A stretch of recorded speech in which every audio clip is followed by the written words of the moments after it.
In those days, there were giants in the land. The desert wind howled across ancient hills, carrying whispers of an age long past, an age when men were not merely men, but something greater, beings whose very presence made the earth tremble beneath their steps. Before kingdoms rose and prophets spoke, there existed a race of titans, the Nephilim, the Rephaim, the Anakim, giants whose names inspired awe and dread alike. They were no myths born of imagination. They were bones buried beneath forgotten soil, echoes haunting the songs of shepherds, and ruins that still mark the landscapes of Canaan and Bashan. When men multiplied on the face of the earth, and daughters were born unto them, it is said that the sons of God looked upon them with desire. From these forbidden unions came beings unlike any other, creatures of immense stature and fierce will, walking between heaven and earth. Their breath was thunder, their voices rolled like storms. They built fortresses atop mountains, carved symbols into stone that even time could not erase. Early tribes fled in terror, hiding behind rocks and whispering prayers to an unseen god. These giants drank rivers dry in a single gulp, uprooted trees as easily as a shepherd gathers firewood, and hunted beasts that no longer walk the earth. Where they stood, the ground bore their imprint for generations, yet they were not mere brutes. They possessed intelligence, cunning, and ambition. Some ruled valleys and plains with a measure of justice, teaching men the secrets of iron and stone. Others hungered for power, turning their might into tyranny. Kingdoms rose beneath their shadow. Tribes warred for survival or favor. Stories spread like wildfire. Parents told their children of beings half divine, half human, impervious to ordinary weapons. They spoke of Og, king of Bashan, whose bed of iron stretched nearly 14 feet. They spoke of the sons of Anak, so tall and fearsome that Israel's spies trembled before them, saying, "We were in our own sight as grasshoppers." But where did they truly come from? Were they the offspring of fallen angels, proof of heaven's rebellion mingled with earth's corruption? Or were they men whose stature and might had been magnified through generations of storytelling? Ancient texts hint at mysteries even the scribes could not fully decipher. Long before Noah's flood, the giants filled the earth with violence. Pride swelled their hearts, turning them from the Creator. They built monuments not to honor heaven, but to challenge it. Their bloodline became a symbol of defiance, a merging of divine power and mortal arrogance. And so, the earth groaned beneath their weight. Then came the judgment. Rain began to fall. The giants laughed as the first drops touched their faces. They did not believe heaven could undo them. But as waters rose, so too did their fear. Mountains that had been their thrones became their graves. Their cries echoed through the deluge, drowned beneath the wrath of God. When the floodwaters receded, only whispers remained. A rumor carried through generations, a warning written in bone. Yet even after the flood, whispers say they returned. Perhaps not in the same form, but in remnants of bloodlines. Echoes of the first giants living on in the Rephaim and Anakim. In Canaan's hills and Bashan's strongholds, they endured, keeping alive the memory of that first defiance. This is their story, not just of power, but of purpose and downfall, of how might without humility leads to destruction, and how beings who once stood near the divine fell by their own pride. From the dawn of the world to the days of Moses and David, from the flood to the battlefield, where a young shepherd faced a towering warrior named Goliath, the giants left an indelible mark. They were not merely creatures of size, they were symbols of ambition, divine justice, and the delicate balance between strength and submission. To understand them is to glimpse the shadowed edge of history, where heaven once touched the earth, leaving footprints too large for man to fill. And so the story begins. on the dry banks of ancient rivers, beneath stars that watched a world of giants.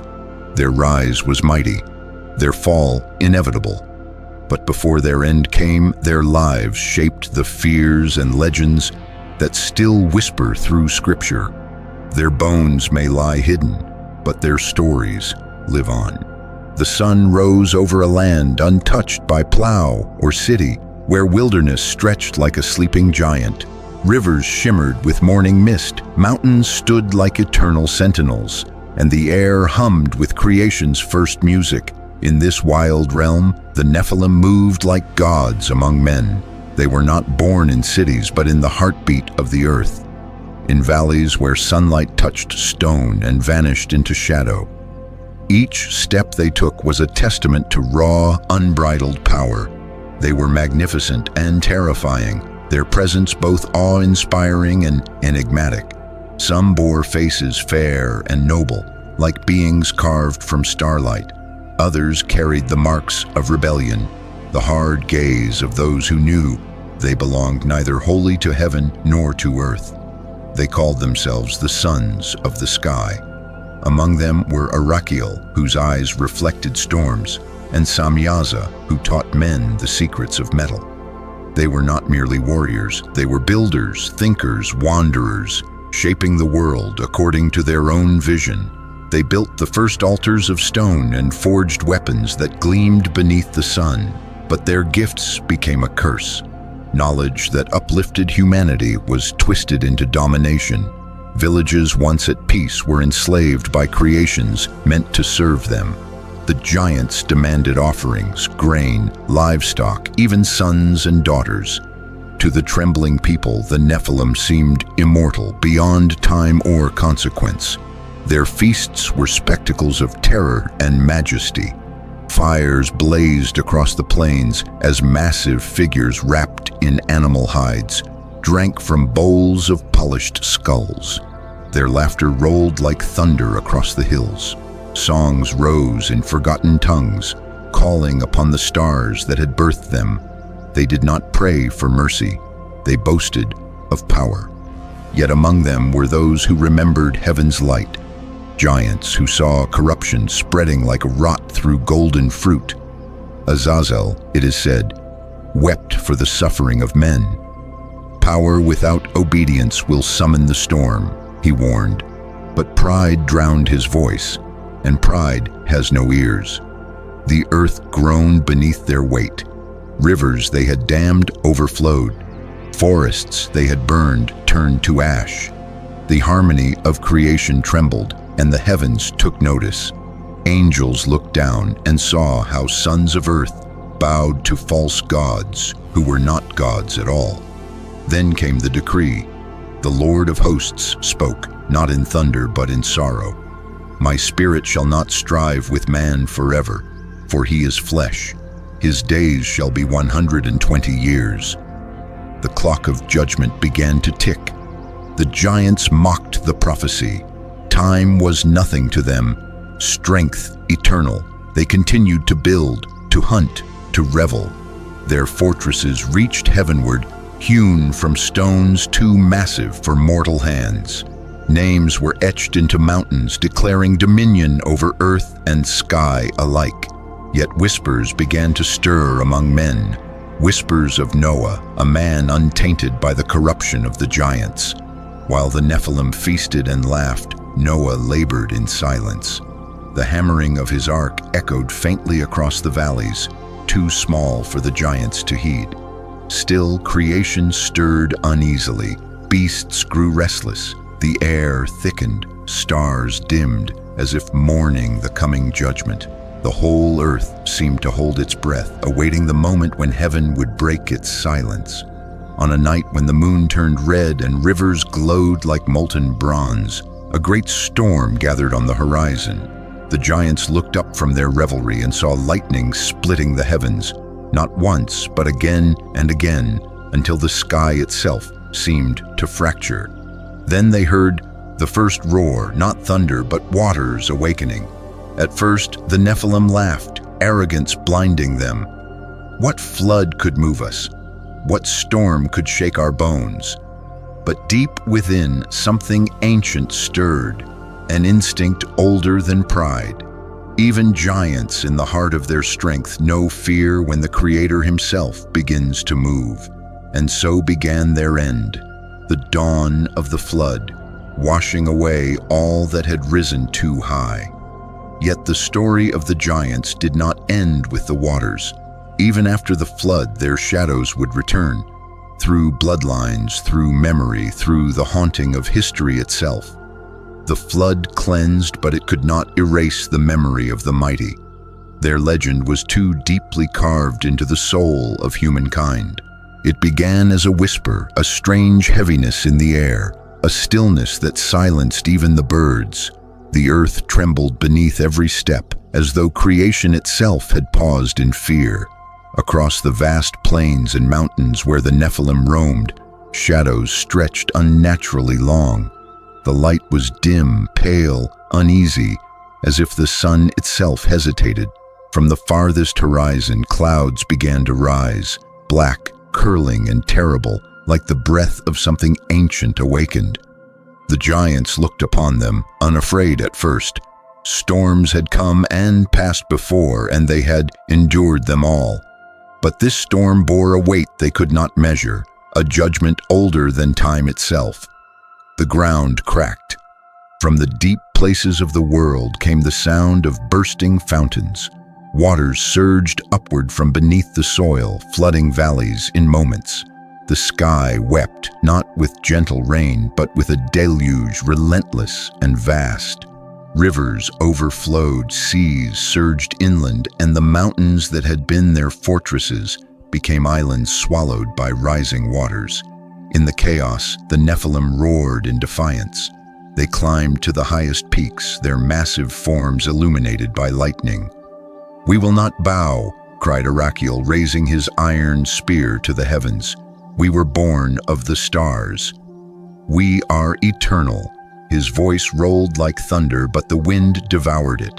A flash split the sky, striking his spear and hurling him into the churning abyss. Others tried to flee, but there was nowhere left to run. Villages vanished in moments, forests drowned beneath the flood, and even the creatures of the air fell from exhaustion. Below, men cried for mercy, but their voices were lost beneath the roar of the waters. Some of the giants turned to the heavens, calling to the angels who had once fathered them. But there was no answer. The Watchers, bound in their own punishment, could not intervene. The children of the Forbidden Union were left to face the wrath of the world they had defiled. Hours became days, days stretched into weeks. The rain did not cease. The waters rose higher than any giant could endure. They tried to build rafts from uprooted trees, to climb the remnants of mountains, but one by one their strength failed. The mightiest sank beneath the waves, their thunderous cries muffled by the endless storm. Yet even in doom, their fall was also a revelation. Those who survived, clinging to broken wood, to distant ridges, saw that no strength, no height, no bloodline could stand against the will of the Creator. Above the endless sea, one vessel floated, the Ark of Noah. Through its small window, Noah's sons looked upon a drowned world. The mountains where giants had walked were buried beneath the deep. The songs of the Nephilim were gone. The thunder of their footsteps silenced. The age of the mighty had ended, but their memory did not perish.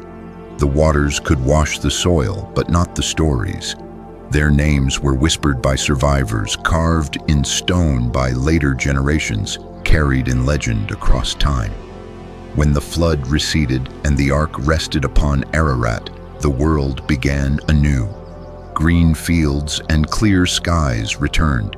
Yet even in this new dawn, a strange unease lingered in men's hearts. The shadows of the giants were not forgotten. Their graves lay deep beneath the waters, but their bloodlines, some whispered, had not been entirely erased. The sons of Noah, Shem, Ham, and Japheth, looked upon this reborn earth, silent and verdant, and in the furthest corners of their hearts, perhaps, they wondered, Would the sins of the old world find their way into the new? Generations later, that question would find its answer. For as men multiplied upon the face of the earth and tribes rose in Canaan and Bashan, they would encounter great figures once more, beings whose height and might recalled the tales of old.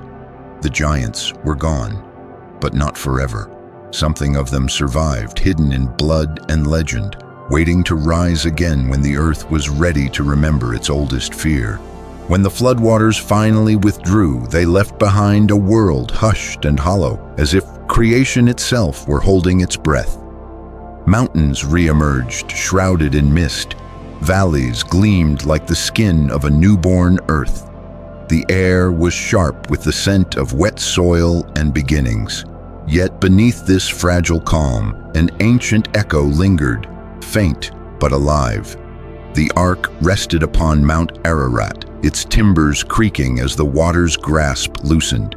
Noah stepped onto the newly cleansed earth, barefoot upon the soil that had swallowed a bygone age. His sons followed wide-eyed at the sight of a world washed clean.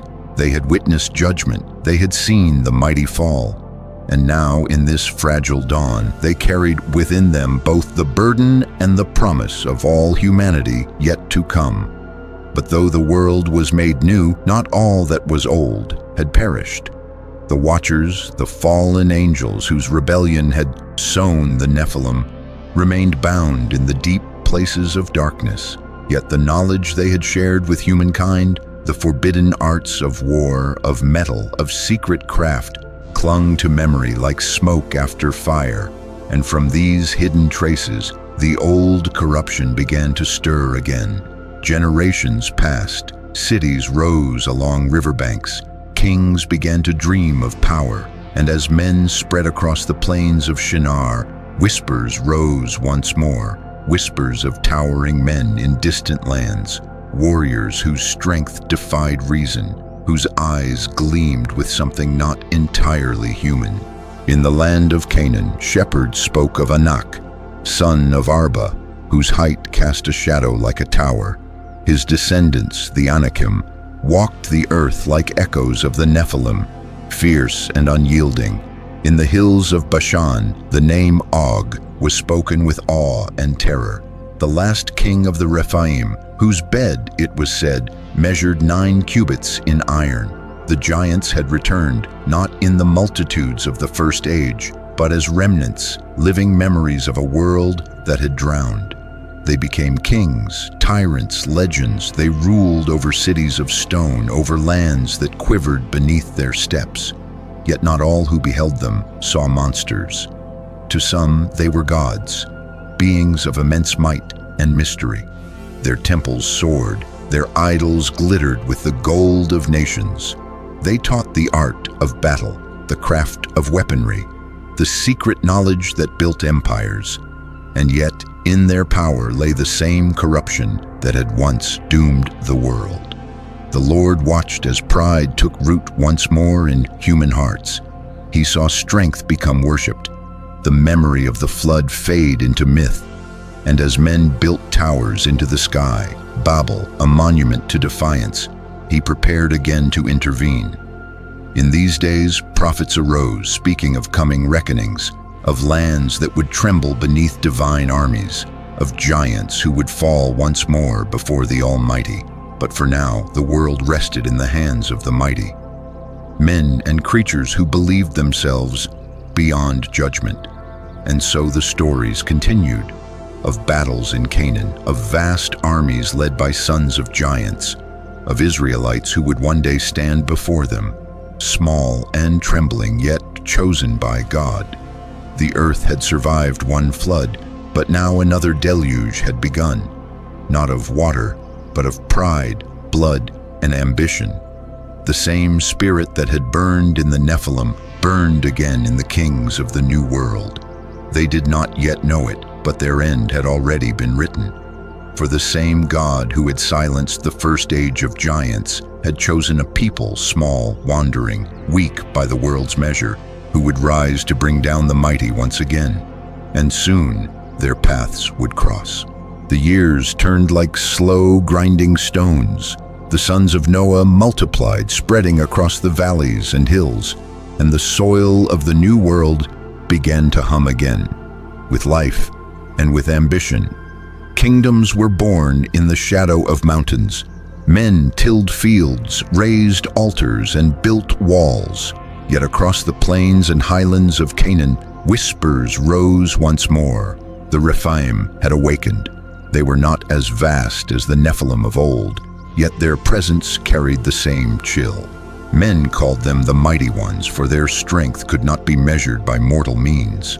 They dwelled in the great plains of Bashan, in cities of iron and stone. Their leader, Og of Bashan, was said to descend from the very blood that had defied heaven.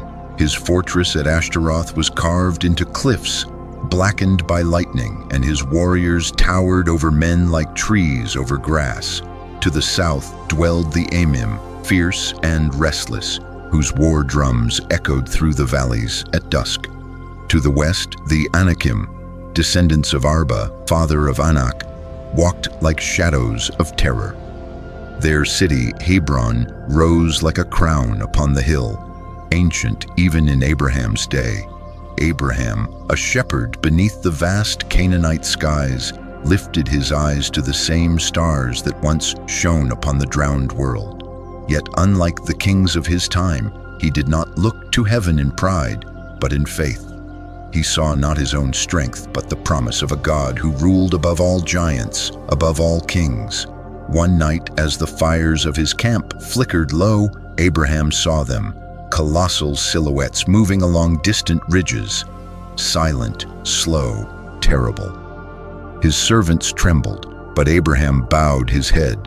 He understood what the mighty did not, that the strength of man, no matter how vast, could not contend with the breath of the eternal.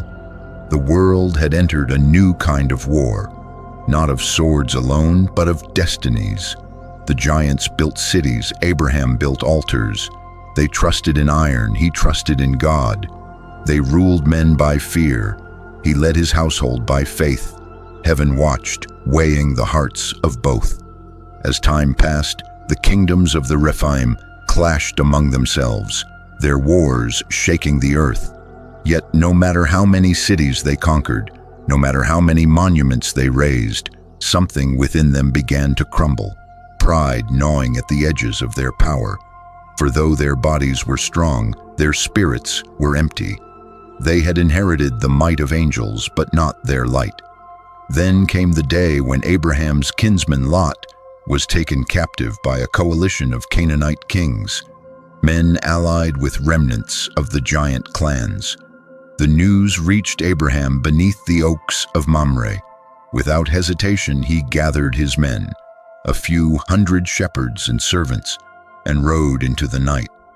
What followed became one of the most impossible victories in ancient memory. Under darkness, Abraham's small band struck at the armies of 4 kings, warriors bred for battle, trained by the sons of giants.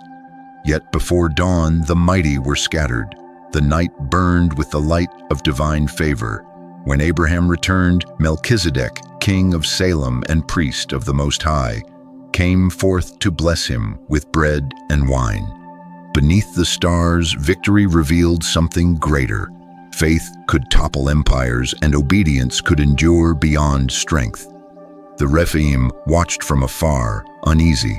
For the first time, the mighty of the earth had glimpsed a power not born of muscle or steel, a power that came from heaven itself. And in that moment, the giants must have felt it, the tremor in the unseen, the whisper of the old curse stirring once again. Their time was coming. Centuries passed, and Abraham's seed became a people, a nation forged in chains and fire. Egypt rose like a golden mountain in the desert, her temples glittering, her pharaohs worshipped as gods. Yet in the shadows of her monuments, the children of Israel toiled and remembered. They remembered the covenant. They remembered the God of Abraham, and heaven remembered them. When Moses stood barefoot before the burning bush, the voice that called him spoke of deliverance, and of destiny. I will bring them into a land flowing with milk and honey, God said. But that land was not empty. It was guarded by the descendants of the giants. The Rephaim had dwindled, the Emim scattered, yet the Anakim still ruled the hills of Canaan. They were tall as trees, their weapons like beams of iron. Cities like Hebron, Debir, and Anab rose fortified with walls so high they seemed to pierce the clouds. Travelers whispered of warriors whose shadows stretched across entire fields, whose voices could shake the air for miles. When the Israelites finally stood at the border of that promised land, 12 men were chosen, one from each tribe, to spy its strength. For 40 days they moved among Canaan's cities, blending into markets, hiding among vineyards, observing both the land's abundance and its terror. They saw men of such stature that courage melted in their hearts. The sons of Anak, Ahiman, Sheshai, and Talmai, stood as living relics of ancient rebellion. Their eyes were sharp, their spears thicker than a man's arm. When the spies returned to Moses, their voices trembled. "We have seen the land," they said. "It is good, flowing with milk and honey. But the people are strong, the cities walled, and the giants, the sons of Anak, we were as grasshoppers before them." The camp fell silent. Then murmuring spread, fear like a plague.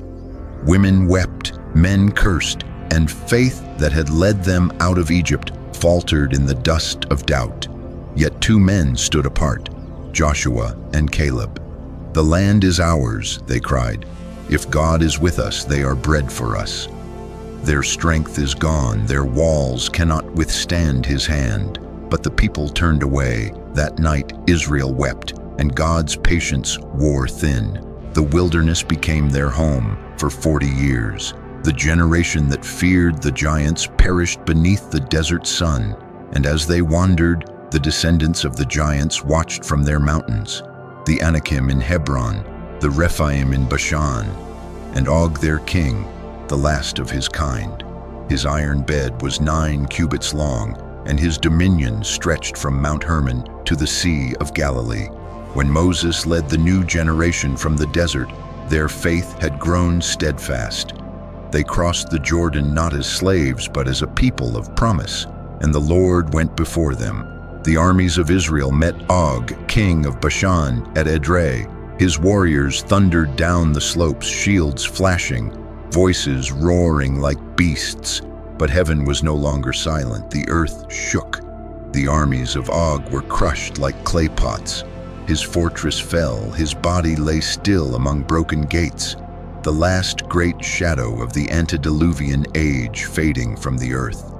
In that moment, the prophecy of the old world reached its end. The giants who once mocked heaven were gone, remembered only as warnings in the dust. Yet legends lingered. Travelers still whispered of ancient bones beneath hills, of skulls too large for mortal men, of graves glowing faintly under moonlight. The land itself remembered, every stone and river, carrying echoes of the fallen mighty. Though their reign was over, their story was not forgotten. For whenever man grew proud again, whenever he sought to become more than mortal, the earth trembled and heaven's silence returned. The same pride that birthed the giants still stirred within mankind's heart. The morning light fell gently over the hills of Canaan, dew shimmering upon the grass like scattered jewels. The Israelites stood before the fortified walls of Jericho, the first great barrier between them and the heart of the promised land. Yet they were not afraid. The fear of the giants had been burned away in the desert. What stood before them now were not impossible foes, only walls of stone and men of flesh. Still, stories drifted through the air like smoke. Jericho had once been home to the descendants of the Anakim, the last of the great ones who fled south when Moses conquered Bashan. Some whispered that their bloodline lingered among the Canaanite warriors, that in the shadows of the walls moved men of unnatural height, their eyes cold as morning mist. Joshua had learned one truth in all his years under Moses. The battle did not belong to the strong or the mighty. It belonged to the obedient. And so the priests carried the Ark of the Covenant. The people marched in silence, and the shofar cried out to heaven. For 6 days they walked, no sword drawn, no arrow loosed, only the sound of footsteps and faith. On the 7th day, the horns sounded once more, and the earth trembled. The walls of Jericho fell. A wind swept through the ruins, carrying with it a silence that felt ancient, as if even the last memory of the giants had been buried beneath the dust. Yet not all had perished. In the western lands, 3 cities still held the blood of the old world: Gaza, Gath, and Ashdod, the last refugees of the Anakim, mighty men now known as Philistines. Generations passed. Israel settled the land, raised families, built altars, but the stories never died. Children grew up hearing tales of towering warriors who could break iron with their hands, whose spears were as thick as weavers' beams. And in the days of King Saul, those legends walked again. From the valley of Elah came a champion of Gath, Goliath, son of giants, 6 cubits and a span tall. His armor gleamed like bronze fire under the sun. His spear was a tree trunk, its head as heavy as a man's heart. For 40 days he mocked Israel's armies, his voice rolling through the hills like thunder. Am I not a Philistine? And are you not the servants of Saul? Choose a man to fight me, he roared. None answered. Fear crept back into Israel's heart. The same fear their fathers had known in the wilderness.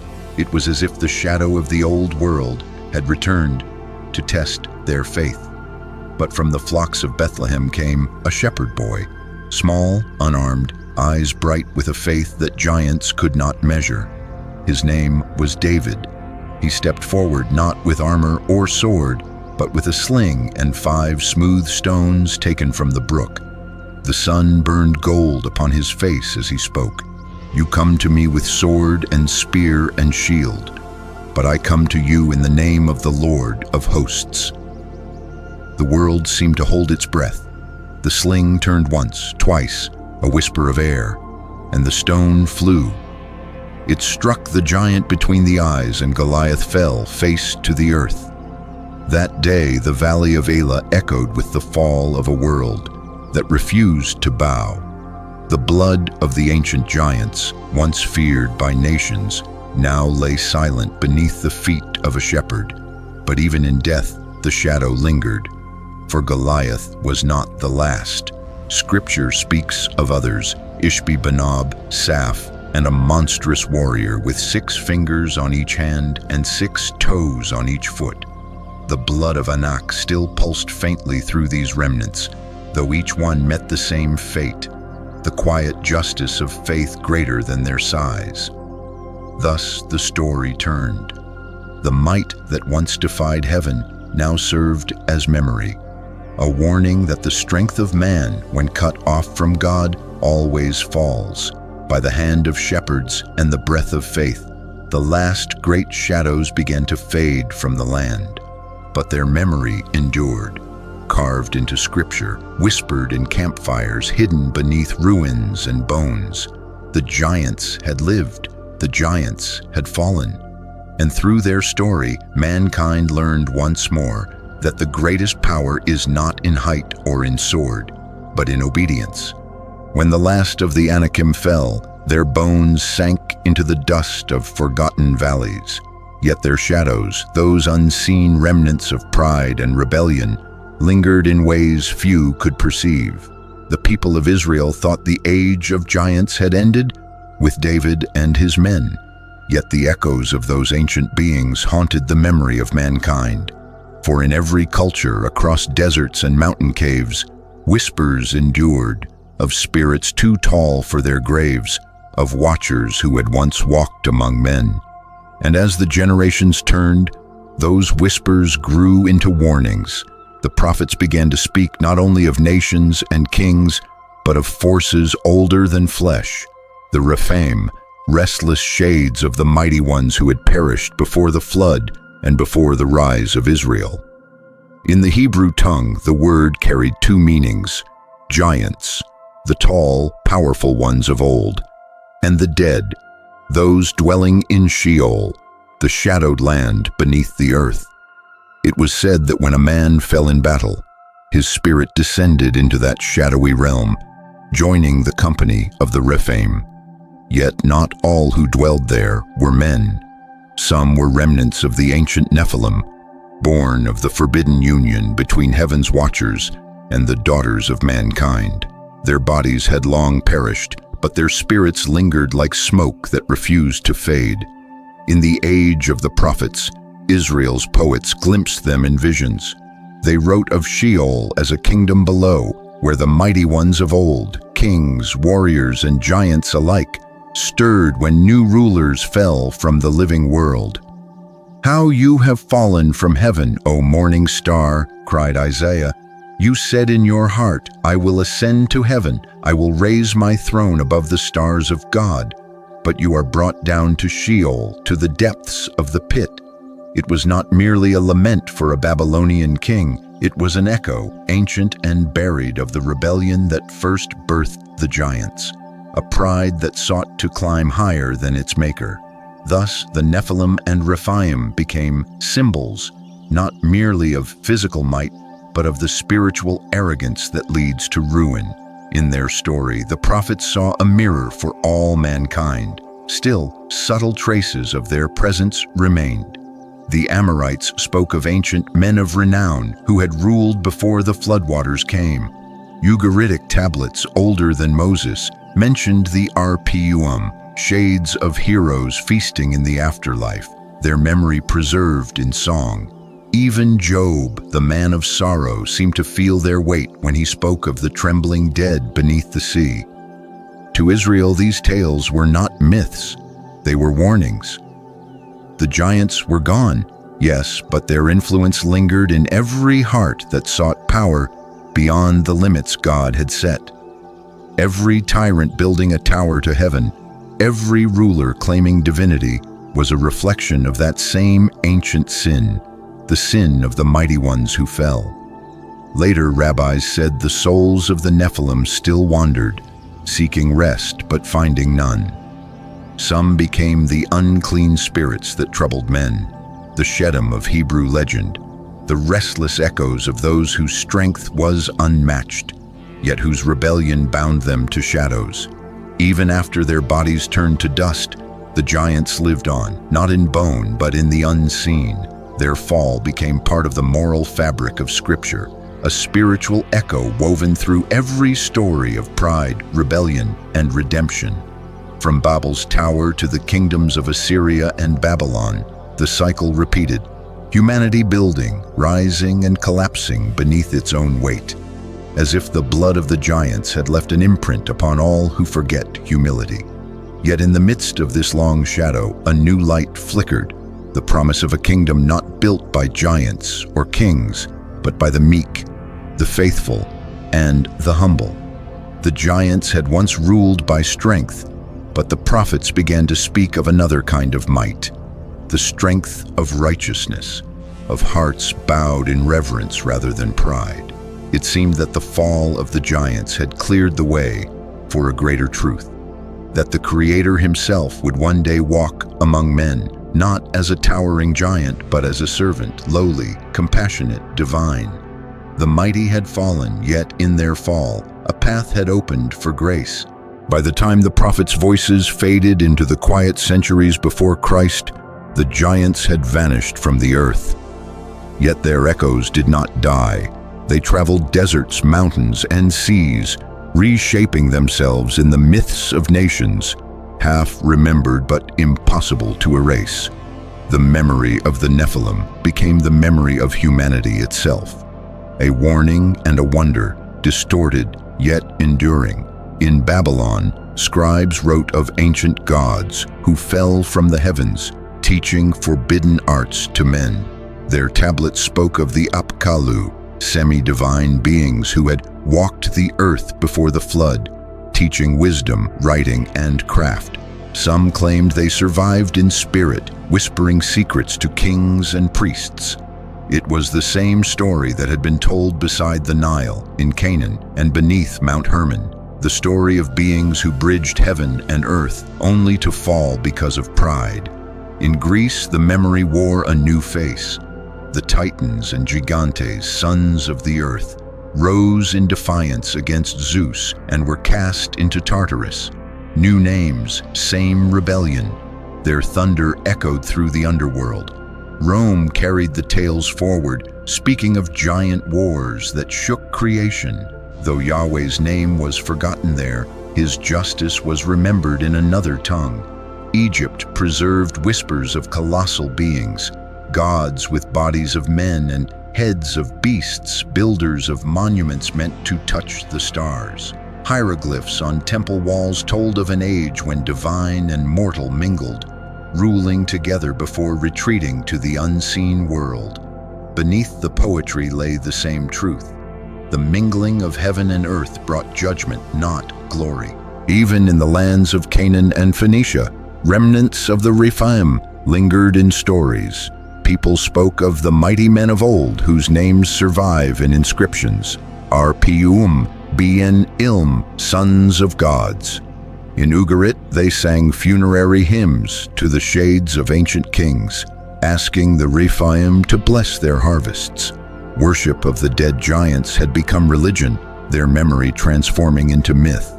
Thus the world remembered them, not as flesh and bone, but as shadows of power. The story of the giants became a cautionary tale, retold beneath every sky. Humanity could not forget. The strongest are often the first to fall. In Israel, memory took a different path. Psalmists sang not of giants themselves, but of the Lord who conquers them. You crushed the heads of Leviathan and gave him as food for the creatures of the wilderness. Even the sea monster became a symbol, a reminder that no power, no rebellion could stand against the Creator.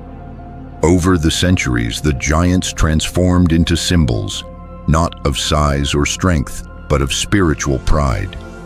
Every man who exalted himself above God, every empire that rose in arrogance, carried a trace of that ancient defiance. The spirit of the Nephilim survived in pride, not in flesh, and yet a promise endured. The prophets foretold a day when that old rebellion would be crushed forever. The day of the Lord is near upon all the proud, said Obadiah, for the pride of your heart has deceived you. That day would not arrive with armies of giants or the roar of thunder, but with the voice of a man carrying divine authority, not in stature but in spirit. For the age of giants had ended in ruin. Now the age of redemption was about to begin. On the banks of the Jordan, a carpenter's son would stand where the mighty once fell. His power would not come from muscle or might, but from the Spirit descending like a dove. The heavens that once wept over the fall of angels would open again to bless the Son of Man. The giants had sought to make themselves gods. Now God himself would walk as a man. And so the story of the giants, from birth in rebellion to memory in myth, faded at last, making way for a new revelation. That true might is found not in size or strength, but in obedience, humility, and love. The fallen had built monuments of stone. He would build a kingdom of hearts.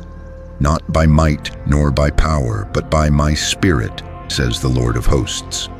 Zechariah 4:6. The story that began in shadow ends in light. The echoes of the giants, those mighty beings who once strode across the dawn of the world, have faded into whispers carried by time itself. Yet their memory remains, woven like ancient threads into the fabric of scripture and soul. Once power was measured by height and strength. Once men trembled before the sons of the Nephilim, whose names were carved into stone and sung by frightened tribes beneath trembling stars. But now the monuments of those giants lie broken beneath the sands, and their thrones are dust. The question that haunted the prophets still lingers: what became of their greatness? What remains of their power? The answer is written not in ruins, but in revelation. Their rise and fall was a mirror for mankind, a warning that strength without wisdom, dominion without humility, always ends in destruction. The giants fell not because they were mighty, but because they forgot who gave them breath.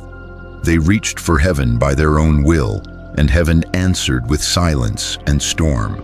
Yet through their fall, a strange mercy was revealed, a hidden plan stretching across the ages. Every rebellion that shook the earth prepared the way for redemption that would heal it. The Watchers had descended once, binding heaven to earth in corruption. But one day heaven would descend again, not in rebellion, but in love. God himself would step into flesh, not to defy the divine order, but to fulfill it. The Son of Man came not as a giant of stature, but as a giant of spirit. He wielded no sword, built no tower, yet his word shook kingdoms and raised the dead. Where the Nephilim ruled through fear, he conquered through compassion. Where the Rephaim dwelt in Sheol, he descended there and shattered its gates. In his humility, he reversed the curse of the mighty. In his obedience, he undid the rebellion of the fallen. When Christ walked upon the earth, he met the same pride that had once filled the giants, in kings, in priests, even in the hearts of men. But he overcame it not by force, but by surrender. The cross became the final battlefield, the place where strength was redefined forever. And in that moment, the great mystery was revealed. The giants had died chasing heaven, but heaven had come down, chasing us. Their bones still rest in forgotten lands, under deserts, beneath seas, under the ruins of ancient cities.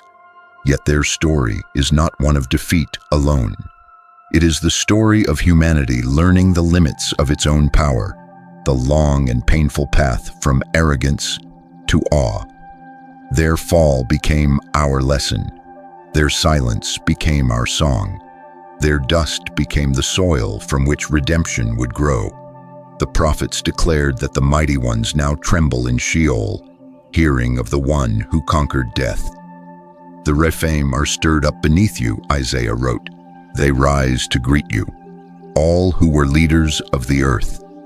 The ancient rulers, the dead giants, the once great of old, all bow before the Lamb who stands alive forevermore. The cycle had ended. The rebellion that began before the flood had met its final answer. And now in every human heart that chooses humility over pride, service over dominance, faith over fear, the legacy of the giants is undone a little more. Their towers have fallen, their cities are gone. But the kingdom they could not see, the one built not by hands, but by hearts, still grows. For the Lord himself has become our fortress, and the meek, not the mighty, shall inherit the earth. The story of the giants ends not with the roar of battle, but with the whisper of grace. And so the dust of the mighty rests beneath our feet, but the breath of God lives within us, eternal, unshaken, free